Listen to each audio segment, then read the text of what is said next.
жаңағы натуральный органикалық өнім болғаннан кейін, натуралдық органикалық өнім болғаннан кейін организмға, ағзаға ешқандай кері әсерін келтірмейтін өнім бұл. Негізі бұл дегеніңіз бізге мынау мұрнымыздың ұшынан бастап бәшбәйіміздің ұшына дейін барлық қандай болсын біздің ауруымызда, ағзамызда ауру болсын, ақау болсын, солардың барлығына көмегін береді. Және ағзаға ешқандай кері әсерін келтірмейтін өнім деп саналады бұл дегеніңіз. Енді бұны жаңа мен айтып өткенде жерде бізде жердің астында сол Башкирия жақта, Россияда, Башкирияда сол жерде не бар, өзен бар. Сол өзеннің астынан алынады. Ол өзі охраняемый территория екен, военныйлар оны өзін охранять етіп тұрады екен. Және де біздің осы основательдар Геннадий Геннадьевич Кошелев пен Максютов Руслан Рамилевич екеуі бірге 50 жылға арендаға алған ол жерді. Сол жерден, сол недры земли, сол жерден осы шығып атқан өнімдер. Жаңаға біздің қара медіміз, черный мед, қара балымыз осы. Бұл денсаулыққа жаңа мен айтып өткенде керемет нәтижесін беріп жатыр. Мен өзімді міне қазір ішіп жатқаныма уже міне 10 шақты күн болып қалды. Мен 4 өнімнің 4-ін де ішіп жатырмын. Бұны біз бір қасық суға араластырып, бір кішкентай қасықтан бастаймыз, тамақтың алдында жарты сағат бұрын ішеміз. Күніне 1 рет, бір жұмадан кейін күніне 2 ретке де өтуге уже болады, 2 рет. Қандай ауруларға бұл көмегін береді? Барлық жүрек ауруларына, барлық сосуды дейді ғой, қан тамыр ауруларына, инфаркт болсын, инсульт алған адам болсын.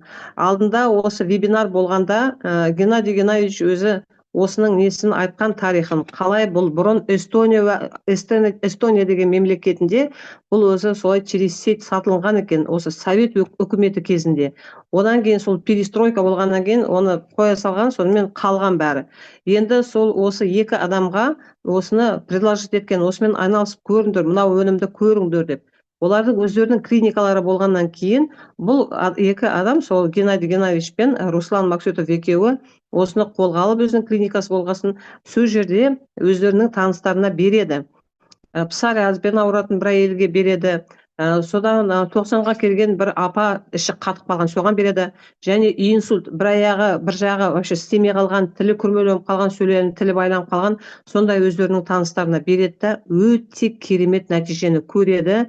Сол псориазбен ауыратын әйел келіп, денесіндегі барлық үші оныкі запущенный псориаз болған, сол кеткен, соған өзі таңғалған, кішкентай банканы соны ішпеген, даже жай денесіне жаққаннан кеткен. Және инсультқа сол үлкен банканы берген, 300 грамдық, сол бір банкасынан өте керемет нәтиже көргеннен кейін, бұл өздері осы бұны енді қалай бұны біз адамдарға жеткіземіз, қалай біз бұны сатамыз деп солай осындай компанияны ашқан, бәлен клинический испытаниялар жасалынған, клинический исследованиялар жасалынған. Ең бірінші клинический исследование Кировский медициналық институтта жасалған. Сол жерде 50-ден асқан әйелдерге бұны ішкізген бірнеше ай бойы. Сонда ішкізген кезде сол әйелдердің микробиом дейді ғой, микробиондарын тексергеннен кейін, шек қарын, шектерін тексергенде олардың барлық патогенный микроорганизмдары жоқ болып, наоборот, сол микробиомға керек пайдалы микроорганизмдар өте көбейген. Сондай өте жақсы соның пайдасын көрген. Біздің шегіміз дұрыс жұмыс істемесе, бәріміз де білеміз, біздің иммунитетіміздің бәрі шектің ішінде. Онда ешқандай бауырда, басқа да органда дұрыс істемейді. Бізде шек қарнымызда өте көп, бізде иммунитеттің бәрі сол жерде екенін білеміз. Екінші исследованияны олар крысаларға жасалған, крысаларды тілген, оларды күйдірген. Содан осы мынау немен гематогуминовый комплекспен фолиевый кислотаны екеуін кезек-мезек очередьпен жаққан. Сонда олардың раналар тез жазылып кеткен. Ол екінші испытанияны солай жасалған. Одан кейін үшінші клинический испытание ол осы мынау неврологияға жасалынған. Психоэмоциональный состояние дейді, стрессоустойчивость, адам уравновешенный болып, биополисі жақсарып. Сондай өте жақсы исследованиялардан өткеннен кейін бұл осы 2 адам өздері бәлен барлық осы бірінші кездерде қалай бастады, қандай қиыншылықтан өттік деп өздері айтып жатыр ғой. Содан кейін осы біртінде барлық сертификаттарды алған. жаңағы мынау пищевой промышленностьтің сертификаттарын алған, кашер нелерін сертификаттарын алған, халал сертификаттарын, ICO сертификаттарын алған, СГР сертификаттардың бірнеше мемлекеттің СГР сертификаттары бар, солардың барлығын алып, қазір бұл өнім осы нарыққа шығып, өте өте керемет өзінің несін көрсеткен, мықтылығын көрсеткен бұл өнім. Енді қазір осы бірінші партия бізге міне осы келді, біз ішіп жатырмыз ғой. Бірінші келген кезде иісі де бәрі иісінен етеді. Содан уже екінші, үшінші күні оның иісін де сезбейді екенсің. Міне мен ішіп отырмын ғой, өте керемет нәтижені беріп жатыр.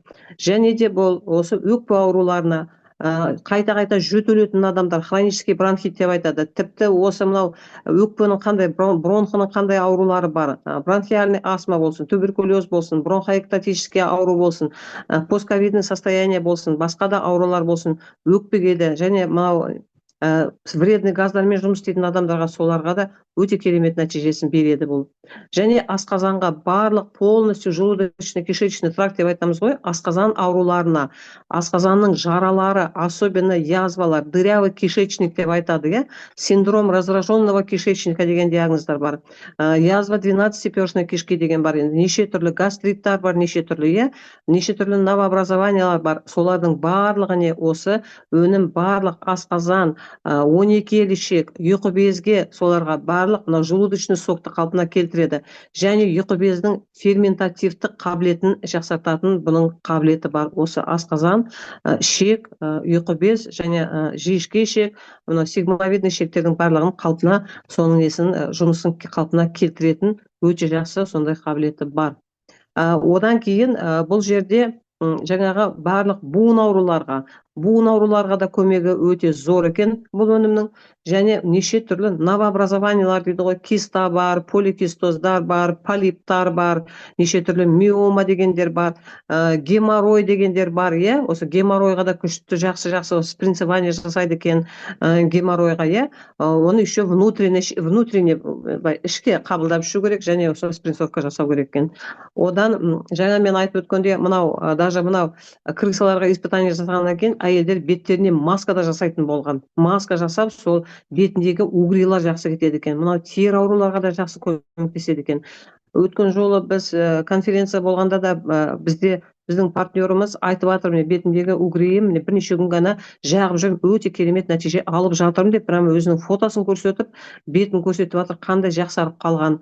Сонымен бірге қатар, даже витилигадан да телеграм-каналдан көрсеңіздер, қаншама отзывтар жүр, витилигадан да жақсы результаттар алып жатыр. Экзема болсын, псориаз болсын, басқа лишайлар болсын, барлық тері ауруларға соған жақсы әсерін беріп жатыр бұл дегеніңіз.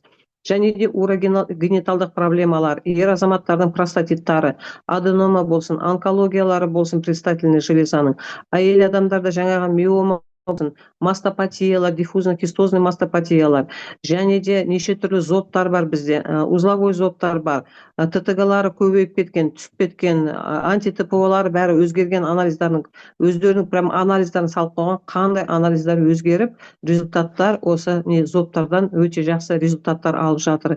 Неврологиялық ауруларға жақсы керемет тоже результаттары болып жатыр бұның.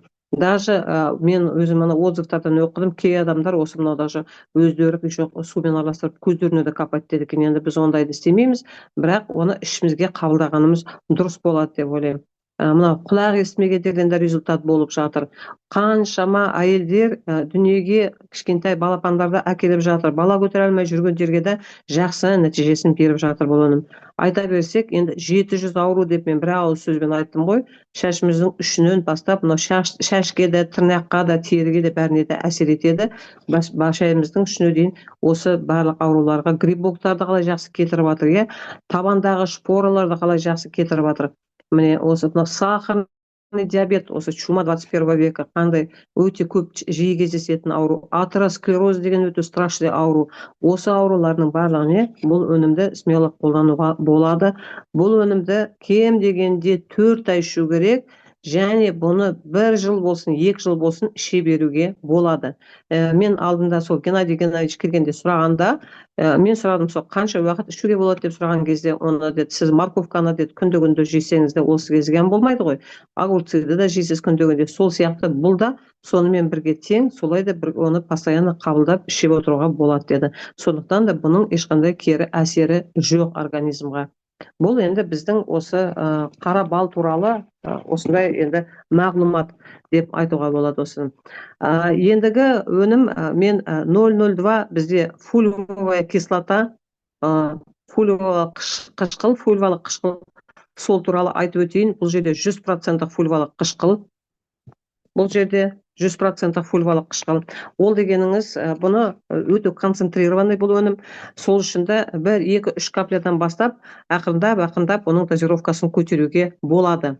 Қандай бұл ауруларға бұны ішуге болады? Бұл өте жақсы микротрещиналарды, асқазанның ішіндегі микротрещина, мынау шектегі микротрещиналар бар ғой, соларға өте жақсы заживлениені береді екен, өте жақсы соларды жазуға көмектеседі екен. Одан кейін мынау стрессқа, мынау біздің стрессімізді жақсы снимать етеді, стрессоустойчивость деп айтады ғой, соған ұйқыны жақсартады. Және біздің мынау концентрация внимания, когнитивтік қабілетімізді, және біздің мынау еске сақтау қабілетімізді өте жақсартады.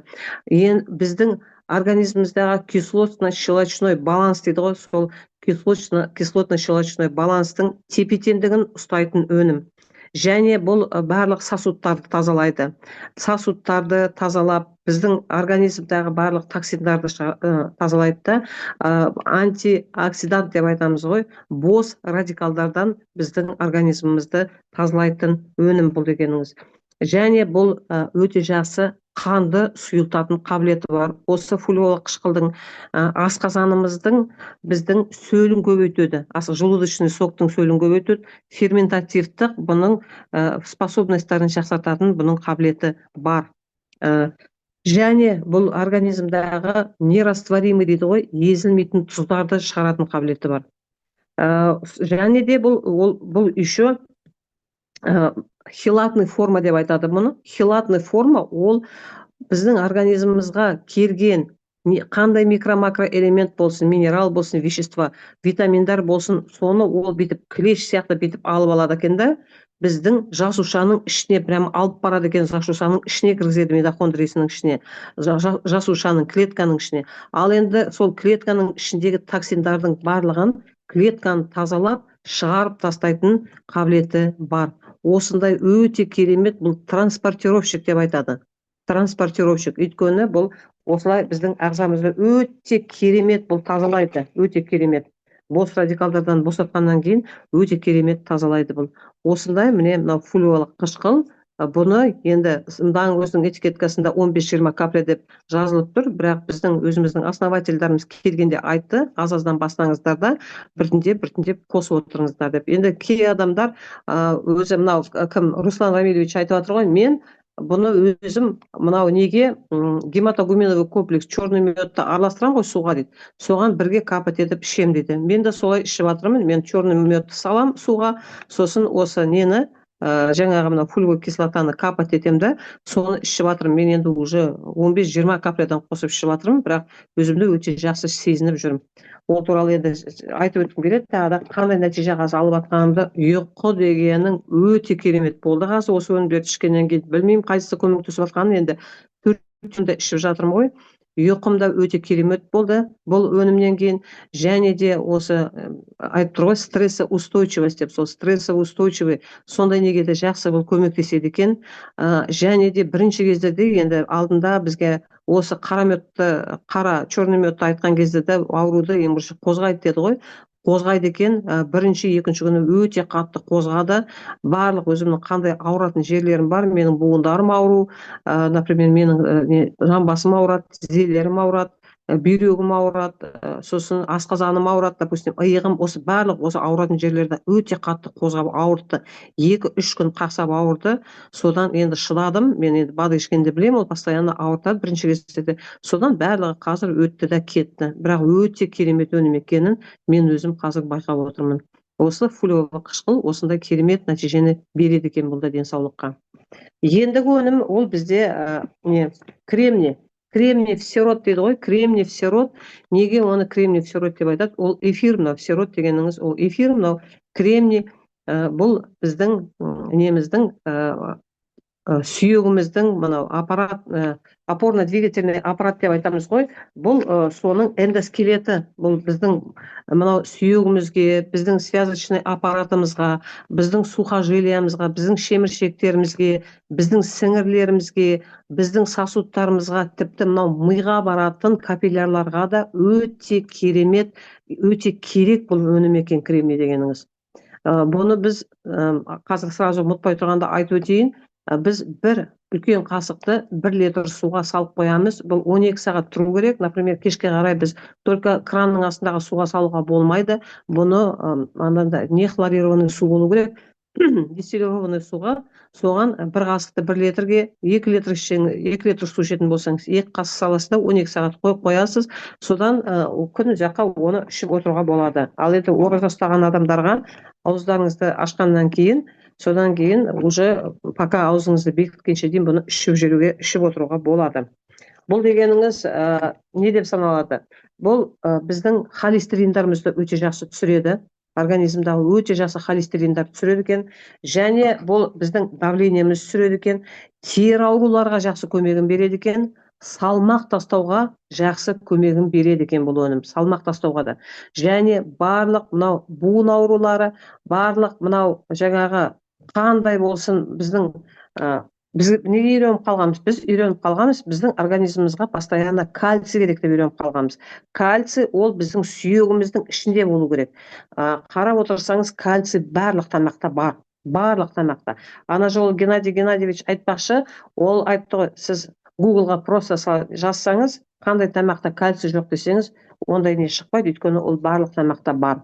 Кремний ол барлық тамақтарда табыла бермейді. Сондықтан да кремний ол өте керемет минерал. Олсыз, кремнийсіз ешқандай минералдар организмға сіңбейді. Кальций болсын, магний болсын, цинк болсын, селен болсын, басқа өнім болсын, кремний болмаса ол организмға сіңбейді екен, оказывается. Енді жаңа мен айттым ғой, бұл өзі жалғыз буындарға емес, бұл барлық сосудтарға да жұмыс істейді деп, бұл жаңағы мынау біздің сосудымыздың эластикасын да қалпына келтіреді, және мынау кровообращение дейді ғой, қан айналымында жақсартады екен да, және миға баратын қан тамырларды да жақсы тазалап, мынау Альцгеймера деген ауру, Паркинсоны, деменциялар бар ғой, соларға да жақсы көмегін береді, өйткені бұлар нервтық импульстарды қалпына келтіретін өнім бұл дегеніңіз. Міне, осындай керемет нәтижені береді екен бұл кремний деген керемет осындай не. Ішінде прям өзінің шишкасы да бар тұрған. Және бұл тері ауруларға да жақсы көмектеседі екен осы кремний. Мынау жаңағы фолиевая кислота болсын, жаңа мынау кремний болсын, сосудтармен жұмыс істейді деп айттық қой жаңағы. Және бұл как эликсир молодости деп саналады бұл кремний. Вот. Немізге де, тырнағымызға да, терімізге де, шашымызге де бәріне осы керек, обязательно керек бұл осы микроэлемент, обязательно біздің осы ағзамызға керек зат деп бұл саналады, және де осындай денсаулыққа керемет нәтижесін береді. Қалай ішу керек екенін мен жаңа айтып өттім. Бір қасықтан ішеміз, бұны осылай тамақтың алдында ішу керек, тамақтың арасында ішу керек. Енді ораза уақытында біз енді аузымыз ашқаннан кейін бірақ ішеміз, ал енді уже когда ораза біткеннен кейін күн ұзаққа прям суға араластырып ішіп отыруға болады. Түбінде тұнып тұрғанды төгіп тастамаймыз, үйдегі өсіп тұрған гүлдерге құямыз, одан сайын гүлдер жайнап өсе бастайды екен.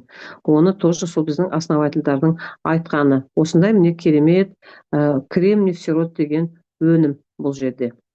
Ал ендігі өнім бізде 0,33 ол шек, біздің шегімізге арналған өнім, шекке арналған.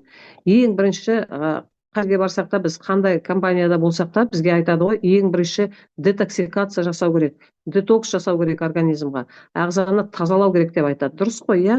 Мен де айтып өттім, манада айтып өттім ғой, шек жолдарын ең бірінші шекті дұрыстамасақ, онда біздің бауырымызда дұрыс істемейді. Желчаток та дұрыс болмайды, егер де біздің шегіміз дұрыс жұмыс істемесе. иә, егер де бізде запор болатын болса, егер де бізде диарея болатын болса, немесе дисбактериоз болатын болса, ешқандай дисбактериоз болса, ешқандай біздің организмімізге келіп жатқан макро-микроэлементтер олар сіңбейді деген сөз. Бұның ішінде меканская крушина, меканская сена, крушина және естественно қара бал бар.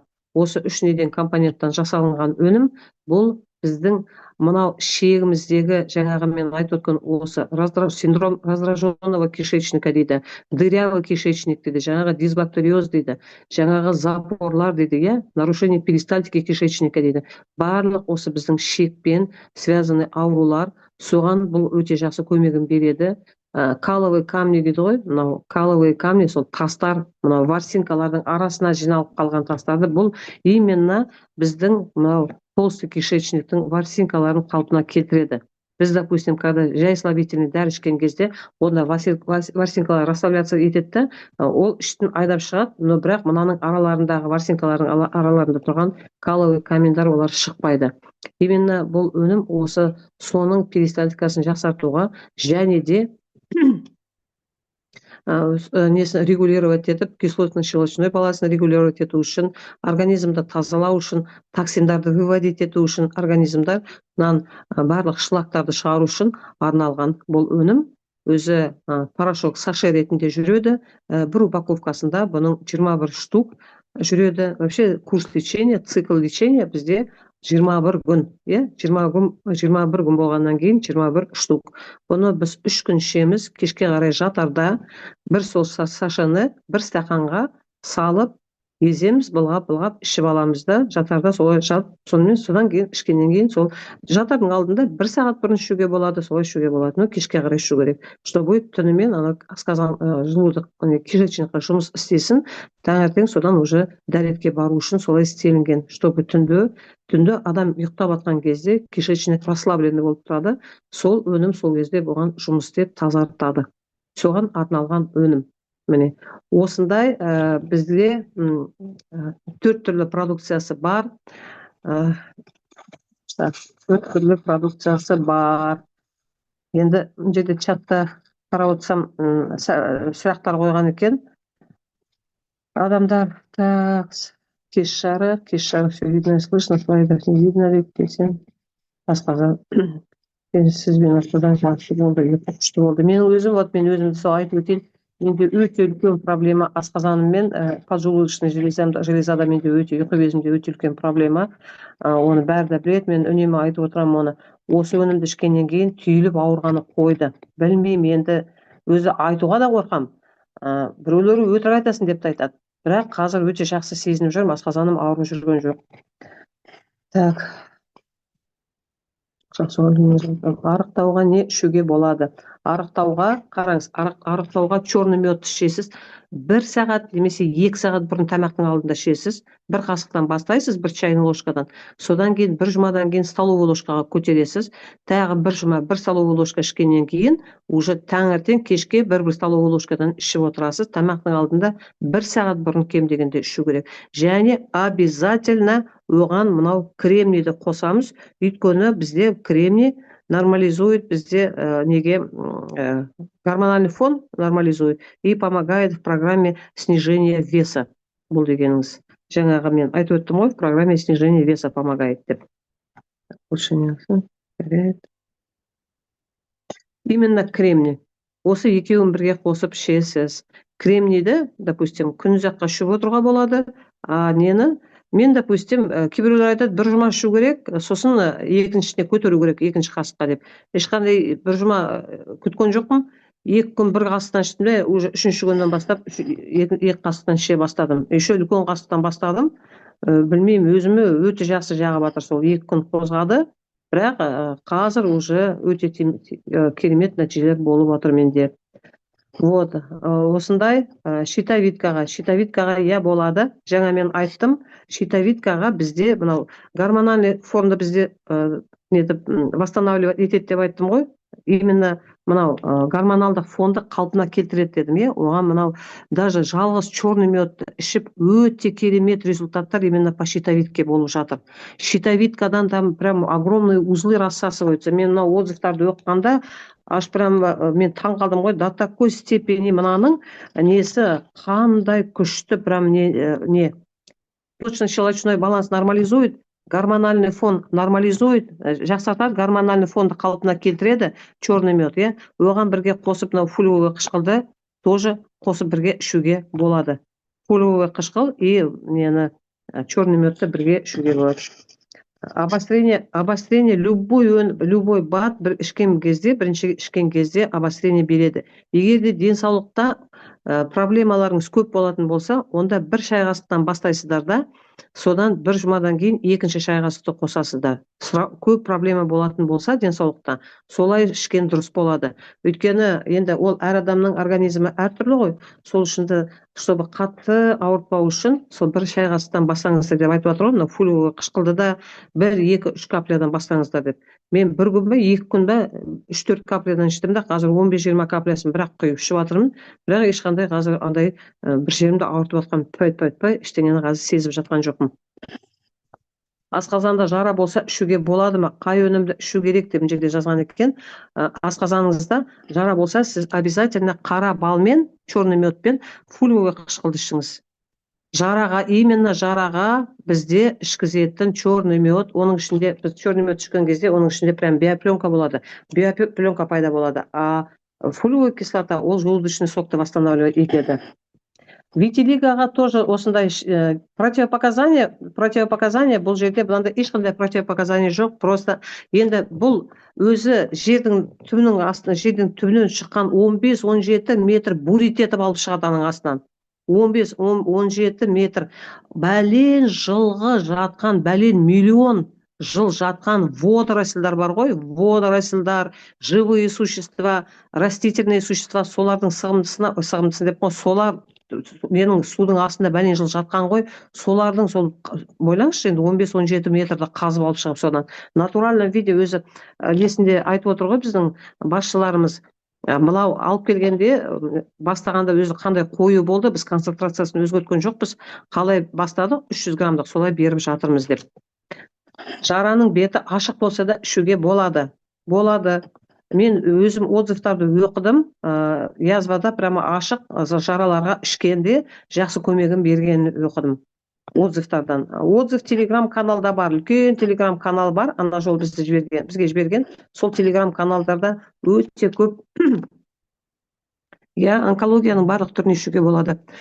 Барлық түрін ішуге болады деді онкологияның. Так, Алматыда офис ашылды ма? Алматыда, Құдай қаласа, алдымыздағы жұмада Алматыда офис ашылады. Барлығын дайындап жатыр, Алматыда офис ашылады қазір. Противопоказания айттым. Қай жерден қазып алып жатыр? Реликтовое озеро деген бар Башқұртстанда. Реликтовое озеро. Ол прям қоршалып тұр, и военныйлар оны охранять етіп тұрады. Сол жерден алынады. Так, енді продукция туралы. Жеңіс мырза, осындасыз ба сіз? Жеңіс мырза? Осында. Енді мен ақырындап сұрақтарға жауап бердім. Ақырындап енді маркетинг планға көшейін, маркетинг планға да көшейін. Продукция туралы айттым. Тағы да продукция туралы айтып өткім келеді. Бізде енді бұл компанияда 180 түрлі разновидность бұл жерде продукция бар. Жалғыз ішетін продукция да емес. Бұл жерде зубной пасталар да бар, шампуньдар да бар, бальзамдар да бар, кремдер да бар, свечалар да бар, бәрі да бар. Бізде енді маркетплейсіміз ашылады. Сол маркетплейста барлық өнімдер болады. Бізге өткен жолы келгенде сол основательдің өзі айтты, 1,5 мың теңгеден басталып, примерно енді сондай арзан бағадан басталып, қымбат бағаға дейін сондай өнімдер болады. Біз сіздерге мынандай арзан өнімді дейді 18 мың теңгеге қоя алмаймыз ғой дейді. Өзінің бағасына бағасына сәйкес өнімдерді қойдық дейді. Енді маркетплейс ашылған кезде, ол маркетплейстан әр түрлі өнімді алуға болады. Әр түрлі. Ал енді қазіргі таңда бізде пока 4 өнім ғана бар, бірақ біздің өзіміздің спросымызға байланысты, біздің контингентімізға байланысты, кім бізде енді қандай аурулар көп, міне, например, целенаправленно бүйрек ауруларына керек па, целенаправленно бізде именно буын ауруларға тағы да басқа өнім керек па, немесе именно осы неврологияға басқа, тағы да басқа өнімдерге қандай өнімдерді сұрайсыздар деп, сол өнімдерді бізге бинарға тағы да қояды да линейканы расширять етеді біртіндеп. Пока для начала енді самый осы основной өнімдерді жіберді. Детокс ол 0,33, 0,01 ол қара бал, одан кейін 0,02 ол пульвалық қышқыл. 1 граммы Америкада 1 граммы оның $1000 тұрады екен. Өте, тем более пульвалық қышқылдар және гематогуминді қышқылдар басқа компанияларда өте көп бар ондай продукциялар, бірақ концентрациясы өте төмен. Фульвовая кислота деп жазады, оны анализға алып тексерген кезде оның ішінде 10%, 15%, 20% фульвовая кислота болады, қалғаны басқа соединениялар болады. Бұл жерде өздері основатель болғаннан кейін, бұл жерде өздері на совесть жасалып жатқан өнім. Және де маған осындай бір сұрақ жазып жіберіпті бір адам. Мен неде көрдім, OLX-та көрдім, 14.500 теңгеге, 14.250 ме, 750 ме, сондай 14.000 теңгеге сатып жатыр деп. Черный мед деген жазуы бар. Енді ол неге нетпеңіз, не ведитесь. Қазақша қалай түседі енді оған алданбаңыз. Өйткені қазір мынандай өзі алдында естігенде шығарсыз, бір подпольный басқа компания ашып, бұл кісілер бұрын Қазақстанда болды ғой, енді сол бұл кісілердің сырьеларын бермей қойып, өздері басқа компания подпольный бұрын ашып, сонымен мынандай продукцияны шығара бастаған. Черный медті аз құйған, суды ішіне көбірек құйған. Көрдіңіз бе? Міне, и соны қазір арзандау қылып сатады. Ондай черный мед деген сыртында жазуы бар. Сондай нелерді алмаңыздар, өйткені оған алданып қаласыздар, оның ішінде концентрациясы өте төмен.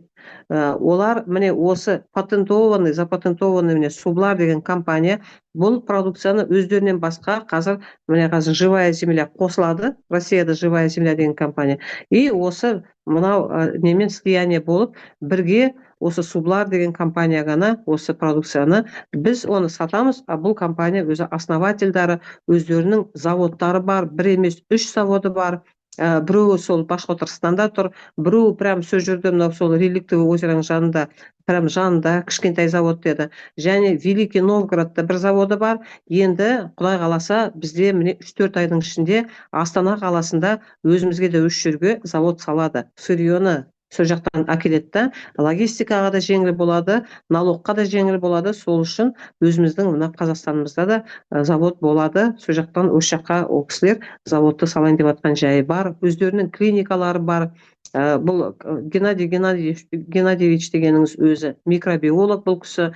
Руслан Максутович дегеніңіз ол реабилитолог, биолог. Өздерінің медицинский образованиялар болғаннан кейін біз смело уже ештеңеден қорықпай бұл өнімдерді, каждый продукцияны өздері барлығын өздері шығарып, өздері нанотехнологиямен, наноаппараттармен жасалынып жатқан өнімдер. Сол үшін де біз ол компанияны бір адам ашып, басқа жақтан ол продукцияны алып, әкеп қойып жатқан емес, өздері шығарып, өздері компания ашып, өздері міне сатылымға осы жаққа Сублар деп компанияны ашып қойып жатқан жайы бар бұл өнімді. Түсінікті ме? Осы өнімдер туралы енді мен қысқаша. Если пришитая почка пить можно? Можно пить. Вы знаете, салмақ тастағанда диета или тақты азайту керек па? Любой өнімді ішкен кезде, конечно, өз-өзіңізді ұстаған дұрыс қой. Любой диетаңыз. Даже, например, біз Гербалайфты ішкен кезде де стараемся правильно питаться. Сол сияқты да өзіңіздің организміңізге көмектескеніңіз дұрыс. Енді бізде даже ана жолдар сол основатель келгенде айтып жатыр, даже осы Астана қаласында дейді, именно Астана қаласында дейді. Астана қаласында гемодиализбен бір кісі полностью гемодиализдан түсті дейді. Вышел с гемодиализа полностью бір әйел шықты. Сөйтіп айтып жатыр Геннадий Геннадьевич, енді гемодиализға сондай көмек бергеннен кейін басқаларына уже тем более көмек береді деп ойлаймын.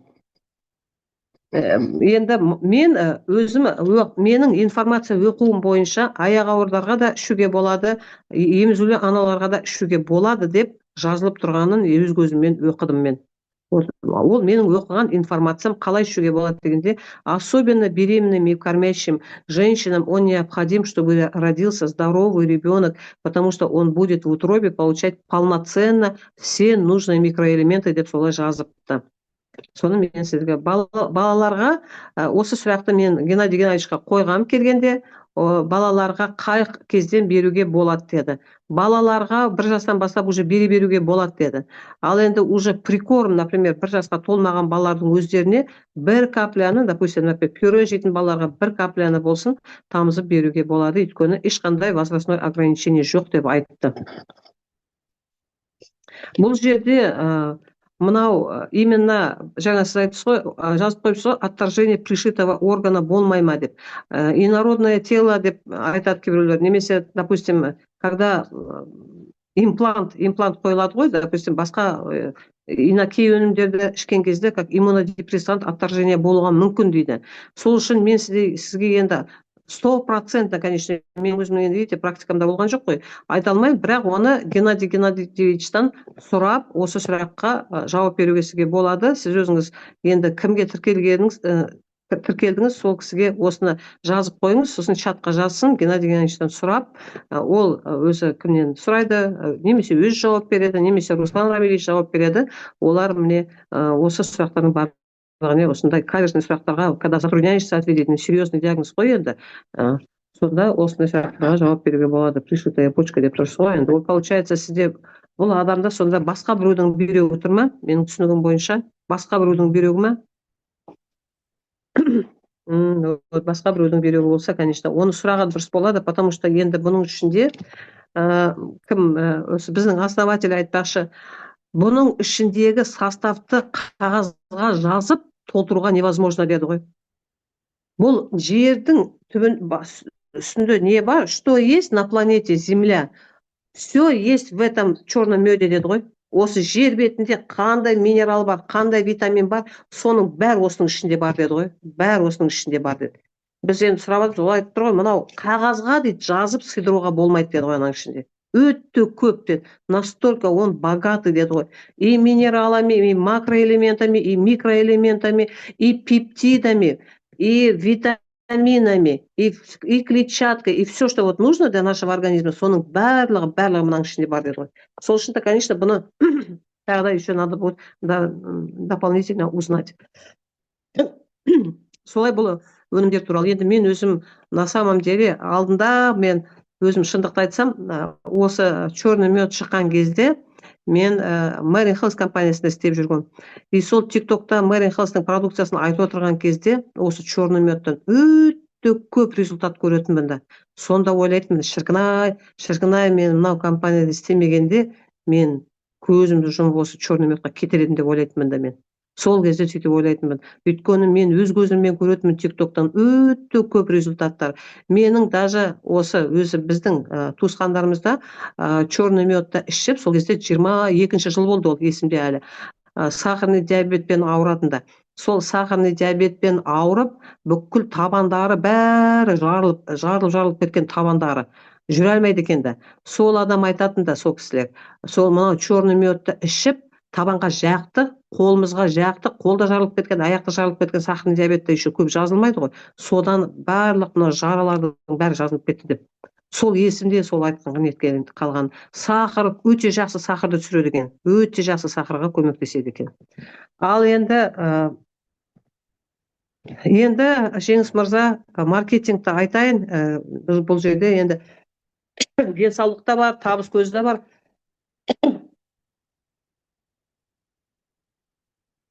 Біз енді ең бірінші байлық денсаулық дейміз ғой. Конечно, денсаулығымыз болмаса ештеңе де бұл өмірде керек жоқ. Өзің ауырып жатқан кезде ойлайсың ғой, ештеңе керек жоқ қой. Жазылсам тезірек жазылып шықсам екен деп қана тілейсің. Дұрыс қой. Денсаулығымыз болса, ойнағымыз да келеді, күлгіміз де келеді, көңіл күйіміз де көтеріңкі болады. Дұрыс қой, иә?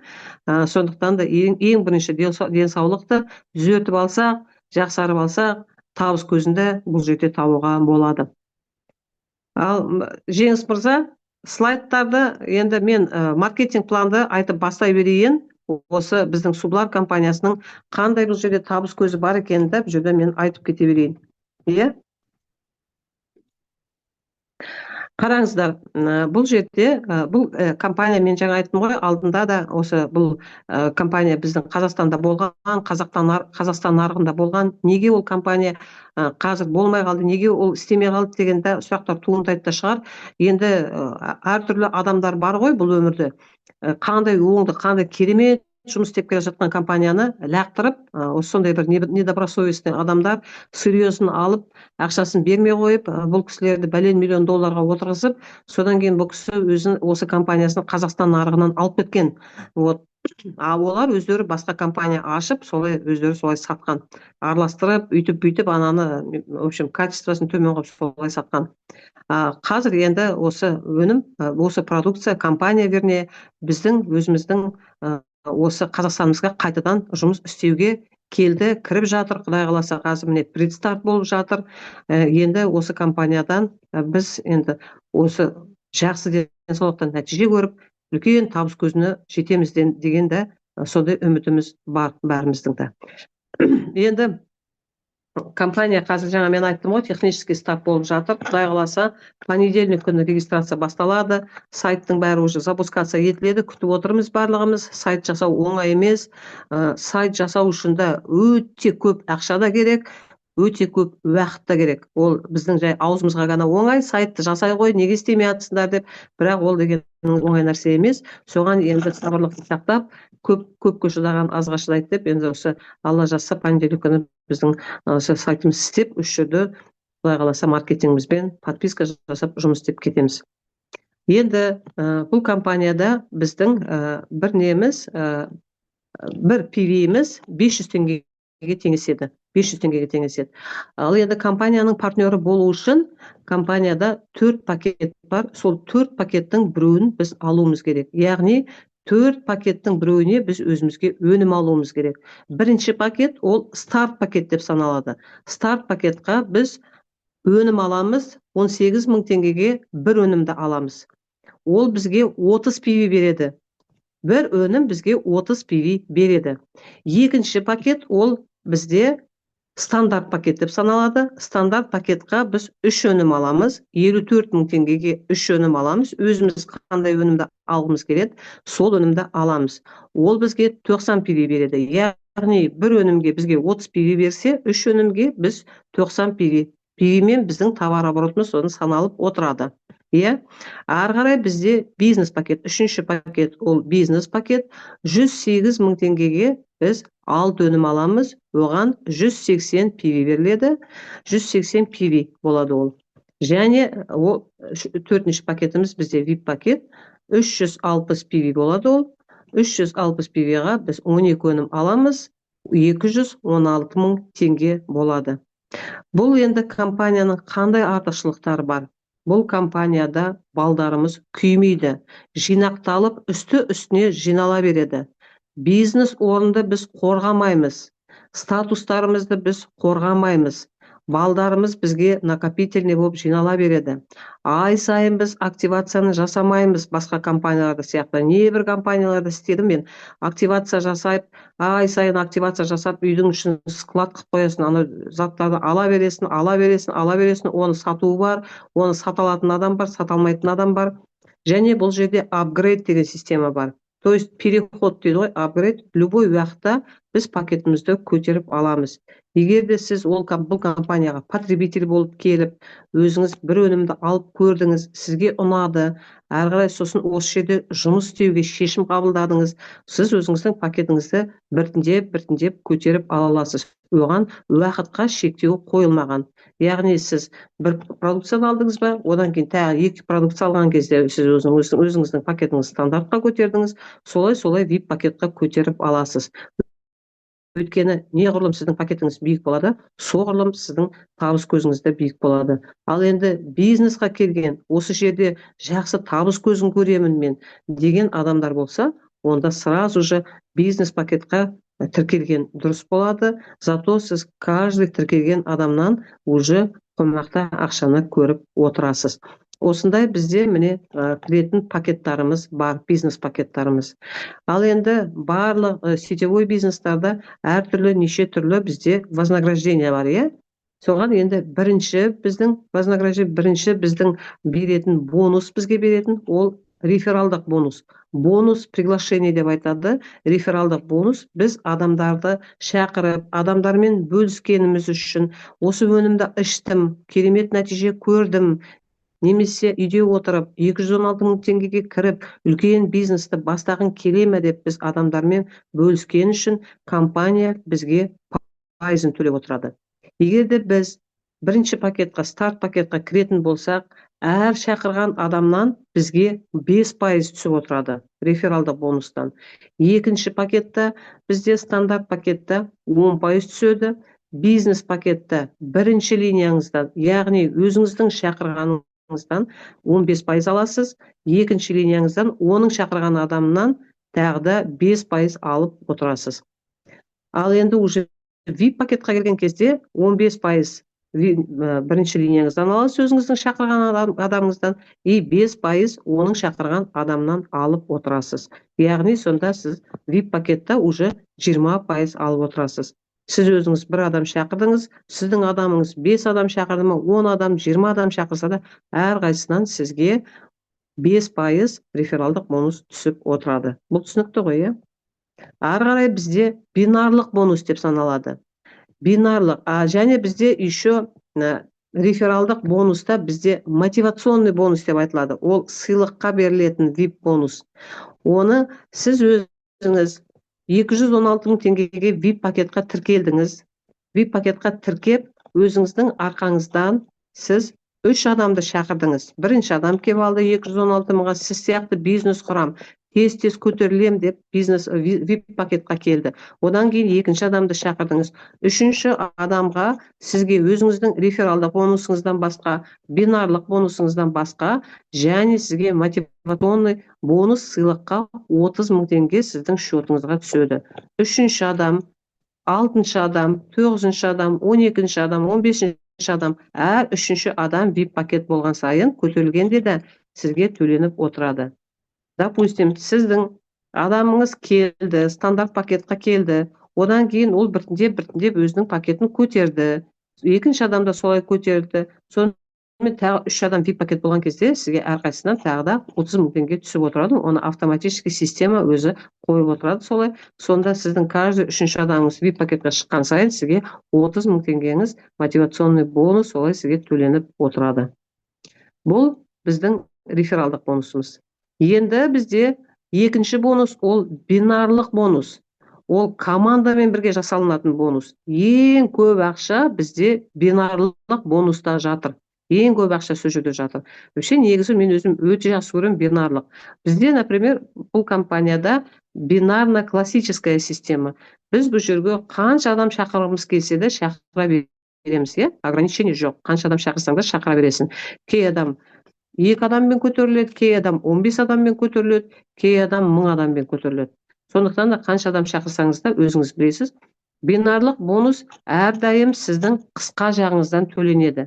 2 тармақ болады, 2 аяқ болады, бір жақ сізде ұзын аяқ болады, бір жақ қысқа аяқ болады, қай жағында товар оборот қысқа болады, сол жақтан сізге бинарлық бонус төленіп отырады.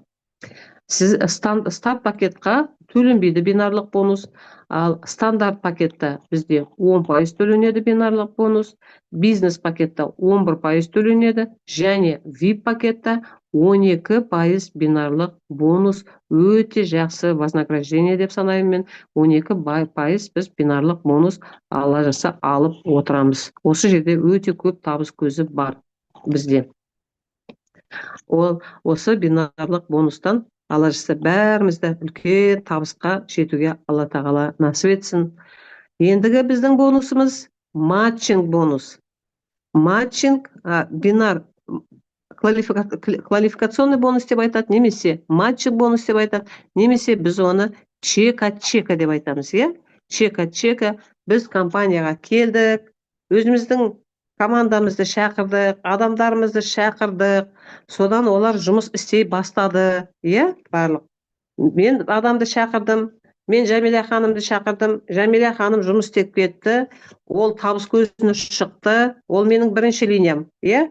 Ол табыс көзіне шығып бинарлық бонустан ақшасын тауып бастаған кезде, мен оның бинарлық бонустың табысынан 10% көріп отырамын. Яғни ол бір бинарлық бонусты бір жұмада 1 миллион тауып отырса, маған одан 100 мың түсіп отырады. Онда Жәмилә сияқты менде 10 адам болса, әр 10 адамнан 100 мың түсіп отырса, 10 адамнан 1 миллион түсіп отырады бинарлық бонус. Екінші статусқа келген кезде ол матчинг бонус. Енді екінші статус, бұл матчинг бонус бізде тек қана неден 2 жұлдыз деген статустан бастап төлене бастайды. 2 жұлдыз статусына келген кезде, сіздің өзіңіздің шақырған адамыңыз табыс көзіне шыққан кезде, оның бинарынан 10% аласыз. Уже 3-ші жұлдыз болған кезде сіздің екінші линияңыз ашылады. Сіздің шақырған адамның табысынан сіз тағы да 10% алып отырасыз. Керемет емес па бұл дегеніңіз? Ол қазір сіздерге как будто білінбейтін сияқты, бірақ қазір табыс көзіне шыққан кезде өте жақсы ақша болады. Ал енді уже 3-ші жұлдыз сіздікі ашылған кезде статусыңыз, ол жерде уже сіздің 3-ші статусыңыз ашылады. Сіз тағы да 3-ші линиядан да 10%-ды алып отырасыз. Ол чек от чека деп сөздің өзі айтып тұр, матчинг бонус деп айтылады. Енді біз бәріміз сыйлықтарды жақсы көреміз ғой. Кім сыйлықты жақсы көрмейді? Бәрі жақсы көреді. Кім признанияны жақсы көрмейді? Бәрі жақсы көреді. Кім құттықтағанды жақсы көрмейді? Иә? Сертификаттарды қолына беріп сыйлап, гүл беріп сыйлағанды бәріміз де жақсы көреміз, иә, сценаға шыққанда. Әр компанияда өзінің сыйлықтары бар. Енді Сублар компаниясында да өзінің сыйлықтары бар. Иә? Біз жаңа айтып өттім ғой, бізде накопительный система, балдар күймейді, жинақталып тұрады балдар. Біз қысқа жағымызда 1,5 мың PV жасаған кезде, онда біз 1 жұлдыз боламыз. Стар 1 жұлдыз деп айтылады. Сол жерде бізге бір өнім береді, және оған қосып 30 мың теңге сыйлыққа біздің шотымызға салынады. Екінші сол 1,5 мың теңге, 1,5 мың PV-ға тағы да 1,5 мың қосылған кезде 2 жұлдыз статусын жабамыз. Бізге 2 өнімбен 60 мың теңге ақша сыйлыққа беріледі. Дұрыс, иә? Енді ары қарай 3 жұлдызға келген кезде 3 мыңға 6 мың PV-де қосылады. Командамен бәрі жасалынады. Оны сіз жалғыз өзіңіз жасамайсыз ғой. 9 мың PV болған кезде сізге уже 300 мың теңге ақша сыйлыққа береді, шотыңызға салынады. Ары қарай уже 9 мыңнан 30 мыңға біз көштік. 30 мың PV болған кезде біз кішкене көйтіп қойшы. 9 мың PV-да біз 300 мың алдық. Енді уже 30 мың PV болған кезде бізге уже 300 мың, 600 мың теңге ақша сыйлыққа біз аламыз. Уже біз как Дандалайда советник болған кезде бізге 600 мың берді ғой. Сол сияқты бұл жерде де сол 600 мың теңгені өзіміз қай жерге жұмсағымыз келеді. Барып обязательно телефон ал, ноутбук ал демейді. Өзіміз қай жерге жұмсағымыз келеді. Барып соны сол жерге жұмсаймыз. Мүмкін барып өзімізге киім алғымыз келетін шығар, мүмкін бір жерге барып қыдырып келгіміз келетін шығар, оны өзіміз білеміз. Ал енді 5 жылдыздық болған кезде, стар 5 дейді ғой, 5 жылдық болған кезде 70 мың товарооборот жасаған кезде, ол кезде бізге уже 1,5 миллион теңге travel бонус беріледі саяхатқа. 1,5 миллион теңгеге 3 адам барып саяхаттанып келе алады. 500 мыңнан қай жерге өзіңіз барасыз, өзіңіз білесіз. 1 адам барасыз ба, 2 адам барасыз ба, 3 адам барасыз ба, только фотоотчет, видеоотчет жібересіз. Мен осы жерде дем алып жүрмін, компанияға рахмет деп видео жасайсыз, өзіңіз қалаған жеріңізге барып дем аласыз. Ары қарай уже бізде бронзовый звезда дейді. Бронзовый звезда, бұл жерде біз уже 200 мың PV товарооборот жасауымыз керек. 200 мың PV товарооборот жасап, екі жағымызда 2-5 жұлдыздықты өсірген кезде бізге 10 миллион сыйлыққа береді автобонус. біз обязательно оған өзімізге автобонус алуымыз керек, ол кездерде уже ол жерде де уже табыс көзіміз де жақсы болады, ол жерде уже 10 миллион емес, одан да жақсы машинаны алуға жағдайымыз болады. Және де осы автобонусты аламыз 200 мың PV болған кезде. Одан кейін уже сильвер болғанда 600 біз нені 600 болған кезде біз автобонусты алдық, 200 болған кезде автобонусты алдық. Енді 600 PV болған кезде біз товарооборот 600 PV, қысқа жақтан 600 PV товарооборот болуымыз керек, обязательно қысқа жағында 600 PV болу керек. Ол кездерде бізге 15 миллион теңге ақша беріледі және 0,5% лидерский пул бөлінеді. Сол барлық мынау күміс жұлдыздардың араларында бәріне 0,5% бөлінеді. Сильвер деп айтылады ол. Ары қарай уже 1,8 миллион PV товарооборот берген кезде біз уже алтын, голд дейді ғой, голд жұлдыз боламыз. Ол жерде 30 миллион теңге сыйлыққа беріледі. Лидерский пулдан 0,5% осы барлық голд алтын лидерлардың араларында бөлінеді. Лидерский пул мировой товарооборот компанияның. Ең ақырғы статусымыз ол платина статус. 5,4 миллион товарооборот қысқа жақтан берген кезде, ол кезде бізге 60 миллион теңге беріледі және 1% мировой товарообороттан платиналардың араларында бөліп отырылады. Осындай керемет сыйлықтар беріледі компанияда. Және бұл жерде депозиттік бонус бар. Біздің кабинетімізде 2 кошелек болады. Бір кошелек бізде основной кошелек, ол жерге біздің основной бонустарымыз жиналып отырады.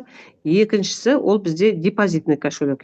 Депозитный кошелекқа біздің 10%-ымыз бинарлық бонустан тапқан 10%-ымыз біздің депозитный кошелекқа жиналып отырады.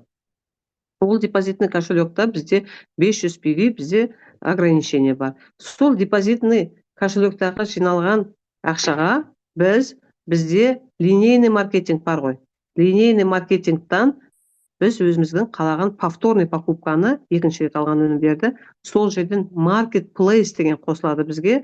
Сол marketplace'тан Жеңіс, можете еще поменять этот слайд, другой слайд. Сол жерден біз marketplace'тан өзімізге өнімдерді таңдап алып отырамыз. Міне, ол біздің marketplace'та 15%-дан бастап 45%-ға дейін бізге төленеді. Бұл жерде бонустар төленеді. Өзіңіздің статусыңыз өскен сайын сіздің неңізді көтеріліп отырады, пайыздарыңызда көтеріліп отырады. Яғни сіздің астыңыздағы адамдар өздерінің депозиттан алған товарооборот, өздерінің депозит ақшаларын түсіп отырады ғой депозитқа, содан мынау маркетплейстен өзінің қалаған өнімдерін алып отырады. Көрдіңіздер ме? Бұл өте керемет маркетплейс деген. Бұл жерде барлығы болады. Әртүрлі өнімдерді қосады бір маркетплейсқа. Және бұл маркетплейсқа әртүрлі адам, допустим, біреу айтады, мен бизнеспен айналыспаймын дейді. Біреу айтады, мен сетевой менікі емес, бірақ маған осы компанияның продукциясын мен алып көргім келеді дейді. Сіз өзіңіздің ссылкаңызды бересіз, сол ссылкаңызбен тіркеліп, ол маркетплейстен өзінің қалаған өнімдерін ала бере алады. Ол жерде арзан дүниеден бастап қымбат өнімге дейін бар, әртүрлі заттар бұл маркетплейсқа қосылады. Ал енді маркетплейстан алғандарыңыз ол бинарға қосылмайды, ол сіздің өзіңіздің кабинетіңізға түседі, наличка болып, ақша болып, наличка деп ғой, PV болып өзіңіздің кабинетіңізға түседі. Міне осындай өте керемет, бұл жерде вознаграждение бар, өте керемет бонустар бар. Вроде бы маркетингтің барлығын айтып шыққан сияқтымын. Есімде не бар, соның бәрін айтып бердім, основной моменттарын айтып бердім. Енді бұл жерде Алла жаса, Құдай қаласа, барлығымыз деніміз сау болсын, ақшалы болайық. Осы ораза айында бастаған біздің бизнесіміз, осы Сублар компанияның бизнесі үлкен бізді жетістіктерге алып келе берсін баршамызды. Жеңіс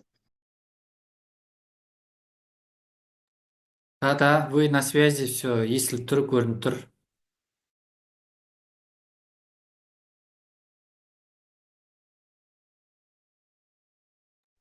Звук қосыңыз, естіліп тұрған жоқ.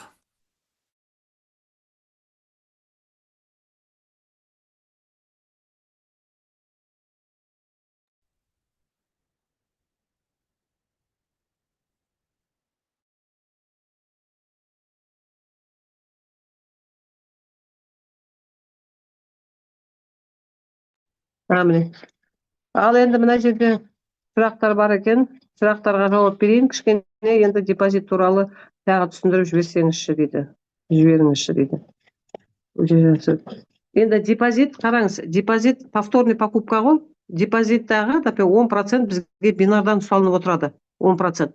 Сол бинардан ұсталынған 10%, сол жерде сол депозиттің ақшасымен маркетплейстан продукцияны алып отырамыз. Маркетплейстан. Сақталама, рахмет.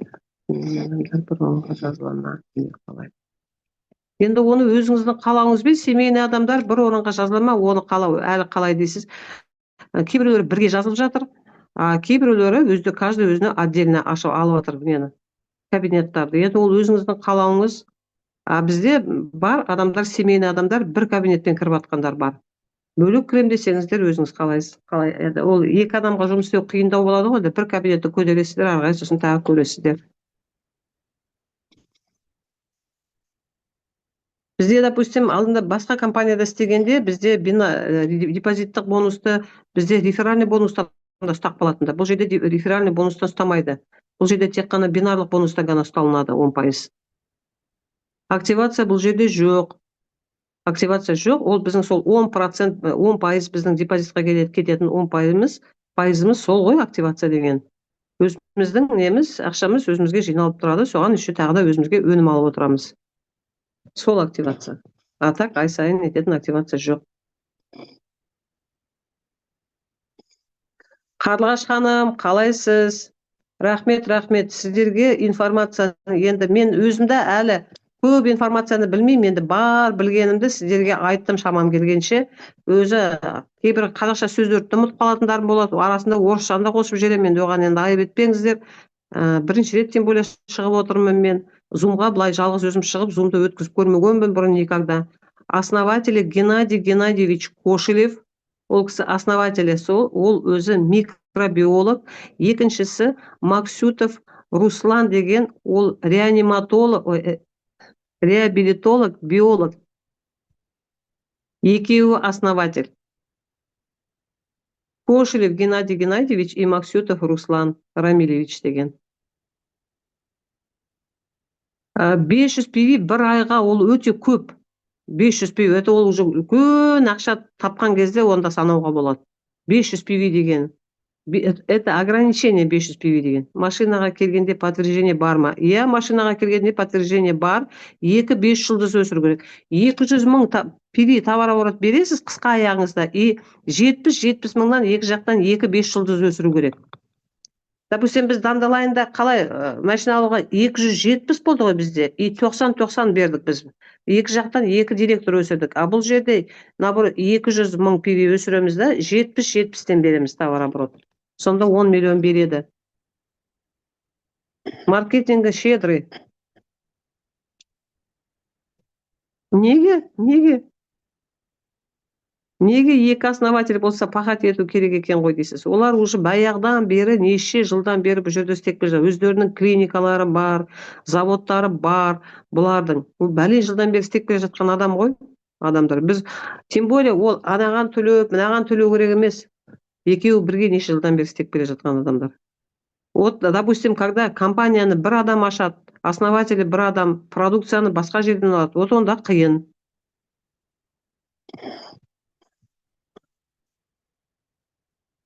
Очень благородный маркетинг. Да, я тоже с вами согласна. Очень благородный маркетинг. Не знаю, мне маркетинг нравится. Он очень похож на маркетинг Dandelion, но тут еще много своих плюсов. Здесь много плюстары көп, өйткені бұл жерде маркетплейс қосылған. Қараңыздар, мен сіздерге еще маркетплейс туралы айтуға ұмытып кеттім. Егер де, допустим, осы компанияда істеп жатқан адам осы біраз істеп сосын басқа компанияға кетем десе де, ол, допустим, или бір нарушение үшін бұл компаниядан кететін болса, ол маркетплейстағы системада қалады. Ол однажды бір құрылған системасы. Сіз, допустим, маркетплейсқа өзіңіздің, например, просто туысқандарыңызға бәріне ссылканы беріп қойсаңыз, сол ссылкамен кіріп, олар өздері не алса да соның ішіне зубной пасталар, шампуньдар, әйелдерге отдельный, еркектерге отдельный жасалынғандар бар, әртүрлі заттар бар. Кім өзіне бірдеңе алғысы келеді, ол жерден свеча алғысы келеді, допустим, арзан заттарды алғысы келеді, қымбат заттарды алғысы келеді. Солардың барлығын сізге пайыз түсіп отырады. Даже сіз бұл компаниядан кеткен күннің өзінде де сіз уже сетьті құрып қоясыз ғой, маркетплейсте. Солардың пожизненно сіздерге солардан уже пайыз түсіп отырады. Ол өте керемет. Маркетплейс деген вообще керемет нәрсе ғой. Солай.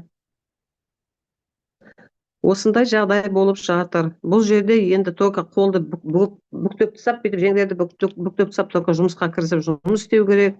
Барлық адамдарға айту керек, қандай өнімнің жақсы екенін жеткізу керек. Өнімнің қандай жақсы екенін жеткізу үшін ең бірінші адам өзі қолдану керек.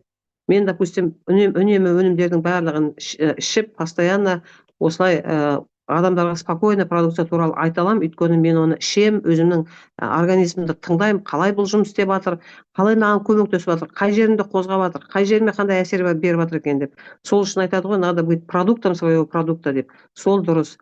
Алла жазса, Құдай қаласа, енді алдымыздағы жұма уже старт болады. Официальный старт бізде 15 апрель күні официально компания ашылады. Қазір предстарт болады компанияның, предстарт. Официальный открытиясы 15 апрельде болады, Құдай қаласа. Сіз қандай статустасыз, ханым? Мен бұл компанияда ешкімде ешқандай статус жоқ. Біз енді ғана тіркеліп жатырмыз. Бәріміз компанияның әлі регистрациясы понедельник, Алла жазса, Құдай қаласа басталады. Сайт дайындалып жатыр. Бұл жерде әлі ешқандай статус жоқ. Біз енді ғана келдік. Бір жұма болды келгенімізге, бір жұма. Ешкімде әлі ешқандай статус жоқ. Компания супер. Обязательно нужно пропить. Да, обязательно нужно пропить. Обязательно. Продукция в наличии бар. Астана қаласында бар. Алматы қаласында алдымыздағы жұмада міне офис ашылады. Шымкент қаласында ашылады. Одан Ақтөбе қаласында ашылады. Содан региондарда офистар біртіндеп ашыла бастайды. Астанада продукция уже бар. Мен уже ішкеніме міне бір жұмадан енді асты ғой, 10 күн болды ма? 10 күннің ішінде уже бір бутылканың түбінде ғана қалды. Өкіртіп ішіп жатырмын. Майда болады деп айтқан жоқ. 15 ма, 17 ма апрельде, осылай апрельдің ортасынан былай қарай ашылады деді. Өткен жол презентацияда солай айтты ғой, городской презентацияда, бірінші презентация. Да, мы все только начинаем работать. Дай нам Аллах всем удачи. Осы ораза айында бастаған біздің ісіміз алға басып, үлкен жетістіктерге жетейік, командамызбен барлығымыз жетейік. Осы Dandelion компаниясында жете алмаған жетістіктерге осы Sublar компаниясында жетейік. Шымкентке, Құдай қаласа, осы 10 күннің ішінде продукция болады. Енді Шымкенттегі өздеріңіздің адамдарыңыз болса, Шымкентке біз өткен жолы аттандырдық уже продукцияны. Складты қазір қарастырып жатыр, склад ашылады. Склад, Алла жазса, Құдай қаласа, сол бір 10 күннің ішінде склад ашылады. Ал ендеше, егерде енді сұрақтарыңыздың барлығына жауап бердім. Барлығы рахмет, алтын уақыттарыңызды бөліп, осы неге зумға қатысқандарыңызға, кей жерде қателескен жерлерім болса, кешірім сұраймын. Гүлжазира ханым, рахмет сізге, такая дама күшті дейді. Рахмет сізге. Бәрімізге сәттілік тілеймін. Денсаулықтың арқасында жетістіктерді бағындыра берейік, биік белестерді бағындыра берейік, бірге бағындырайық, бірге көтерілейік бәрімізді. Енді ары қарайда, енді менде бүгін дебют, бірінші рет шығып отырмын. Бірдеңелерді арасында ұмытып та қалдым. Өзім бойшық орысшаға жақынмын мен, бірақ енді білгенімді әйтеуір айтып бөлістім. Сол сіздерге көптен көп рахмет. Кездескенше күн жақсы. Сау болыңыздар. Рахмет сіздерге. Рахмет.